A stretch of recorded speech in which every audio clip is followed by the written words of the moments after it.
Salut! So, if you've been anywhere near the corner of the internet that is all about taking care of your naturally curly/coily hair, you've probably seen at some point a search of videos about how the natural hair community/movement have failed. Now, as someone who actually used to make hair-related content here on YouTube, I didn't find that trend particularly surprising. I've watched a few of these videos and I thought that some of them made really interesting and compelling arguments, but I still wanted to come in and, add my take on it and add a little bit more nuance into the discussion.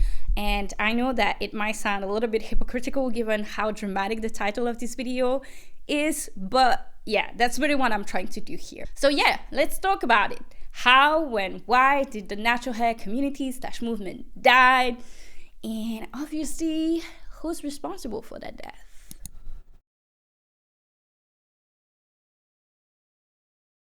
Now, I think that when we're talking about this, it's really important to kind of make the difference between the natural hair community and the natural hair movement, because I don't think that those things are, one and the same. The natural hair movement has been around for quite a while, actually, at least in the US, appearing at the same time as other movements such as Black is Beautiful and all of that. I'm not trying to give you a history lessons here, but basically the idea behind it is just to normalize wearing your naturally kinky, curly, coily hair, that you shouldn't have to relax your hair, that your hair should be, just as acceptable and just as beautiful as straight hair or like good hair, I guess.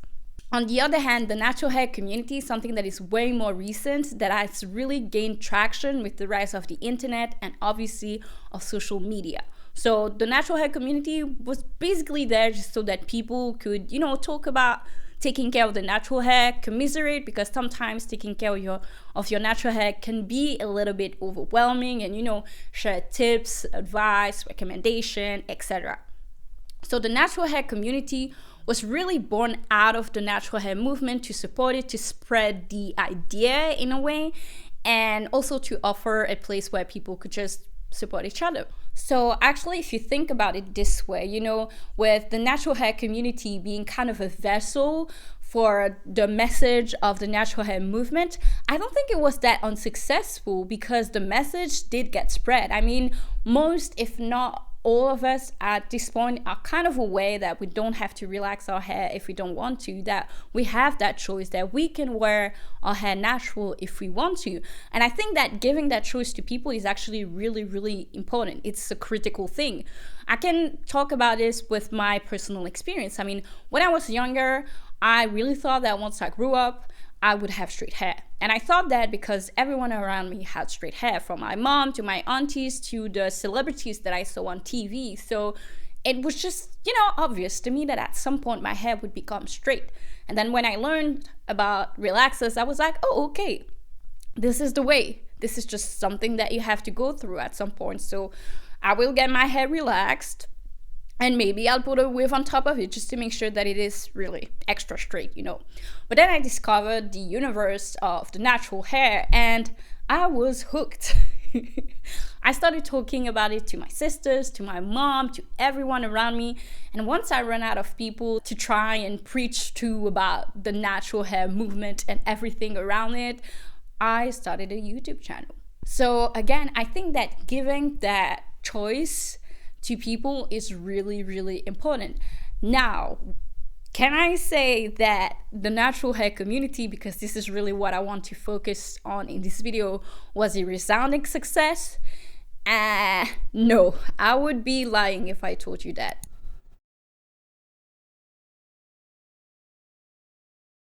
One of the things that always kind of put me off of natural hair content and the natural hair community as a whole was the way that natural hair was portrayed. Natural hair was portrayed as something that is aspirational.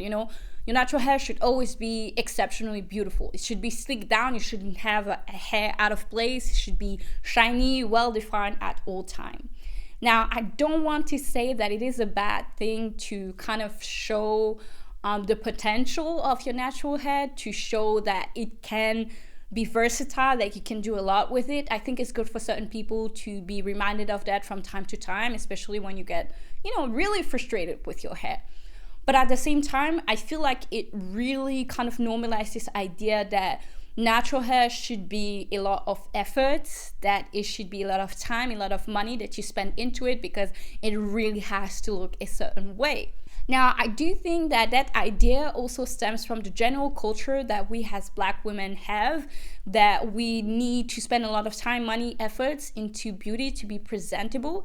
And I guarantee you this is not only a US thing, but I think it's really well exemplified by the fact that in the US, African American women spend a lot more money into beauty products than their counterparts of other ethnicities. So because beauty is pain, beauty is suffering, your natural hair should be natural, but it shouldn't be too natural though. It should always be shiny, even if it's not really shiny. It should be well defined, even if you don't have that much of a really defined curl patterns. And basically, you should spend a lot of time, energy, money, a lot of your resources in trying to transform it into what?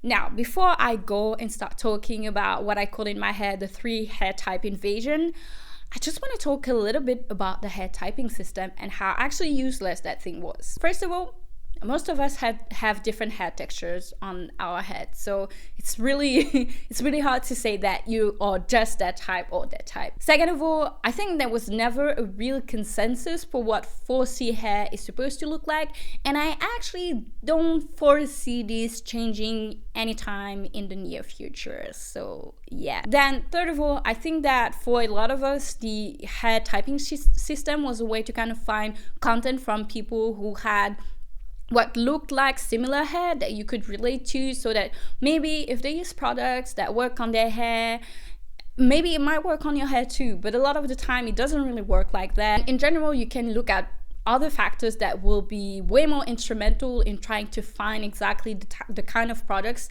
that will work best for you, such as your porosity, the type of water that you use where you live, the climate where you live, etc.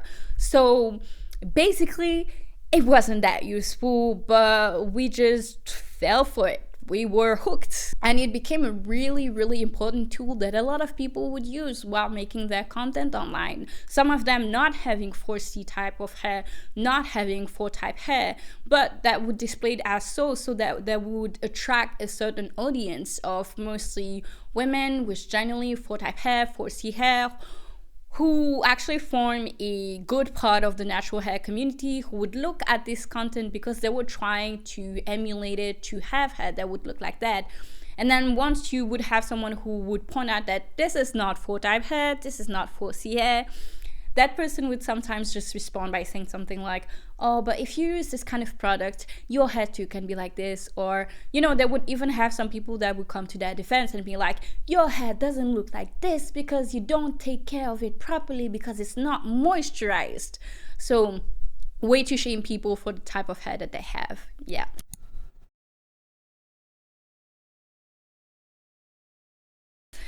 But in any case, in general, the hair typing system, instead of being a tool that would help people taking care of their hair properly, became instrumentalized to create some kind of hierarchy, with obviously at the top, the 3 type hair, and then at the bottom, the unmanageable 4C. And so the name of the game became to buy your way to the top via products that was supposed to make your hair, more shiny, more curly, more bouncy, more defined, and, better. And obviously when it's like that, it means that the people who represent that ideals that's at the top of the hierarchy are going to be the ones who kind of get to represent the whole community. And those are also the ones who are going to make the most money, because those are the people that brands want to work with, since they represent that ideals that they're trying to market to people in order to sell their products. Now, to be honest, I don't think it's that surprising that things turn out that way, because it's just followed the general trends that we have in society with, the kind of beauty standards that we have. Where the natural hair community was kind of successful was broadening the spectrum of what is acceptable as beauty, but I don't think it changed that much. And again, I think it just follows the trend of representation that we see in the media, such as Black women being, erased and replaced by mixed race women or racially ambiguous women. Now, I don't really want to blame those people with a loose curl patterns that were creating this content, because they were just playing the game. I mean, they were just making content that was relatable to them, that was representing their reality and how they took care of their hair. And there was a big part of the audience that ate it up just because they wanted to believe that their hair too could be like this. Again, I think there was a lot of admiration and fascination from people who were at the bottom of the hierarchy and who were aspiring to reach the top, and who really thought that they could change their hair with, products. Honestly, I think that things really started to get bad once there was a lot of money to be made in there. I know it's a little bit easy to just say that money is the root of all evil, but in this case, I think it's kind of a thing.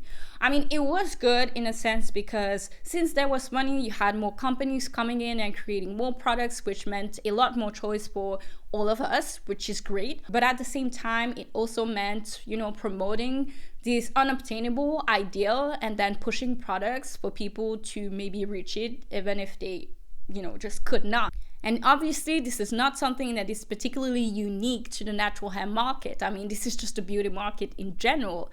And in this case, you really had the perfect situation for some people to make a lot of money, because you had a lot of women who were kind of lost, who didn't know how to take care of their hair, who were ready to spend, time, effort, and money into it, for their hair to look good, to look natural, but also to kind of stay within certain beauty standards, because sometimes it literally means the difference between, retaining and losing some of your opportunities. And yeah, in that kind of situation, it was just easier to push products rather than any kind of reflections about, beauty standards, how to take care of your hair, and what natural hair just means.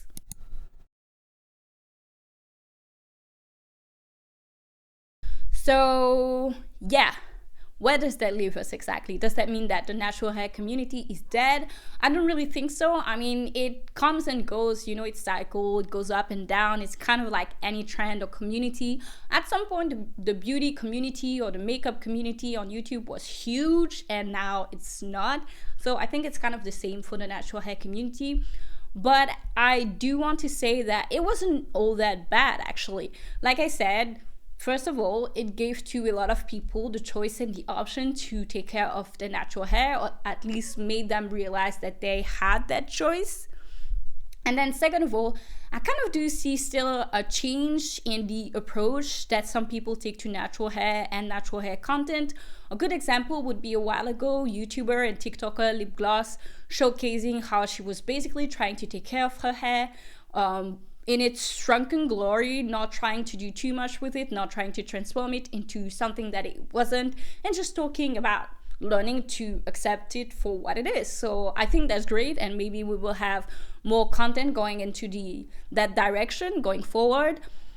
And then there's also the wigs. The wigs are never going to not be popular.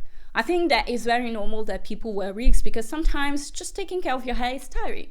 But what I see nowadays, that next to the regular popular straight wigs and the Brazilian waves and all this kind of stuff, you have a lot of advertisement for wigs that mimic your natural hair texture. So in that case, I think it's pretty good. I think it's good to give people that option to just have something that they can put on that will be very easy. I don't think that people should be blamed for wearing wigs, especially when it is something that still showcases kind of that natural hair texture and that, participate in promoting natural hair in general. So to me, it's pretty good. So in general, I think there is still a lot of progress to be made, obviously, but I think that we might be going in the right direction going forward. And I'm actually quite optimistic about the future of the natural hair community. And I'm looking forward to kind of see what kind of content people will come up with in the future about it. So yeah, that's it. That's it for this video. I hope you enjoyed it. I hope to see you in the comments and maybe in the next video too. Bye.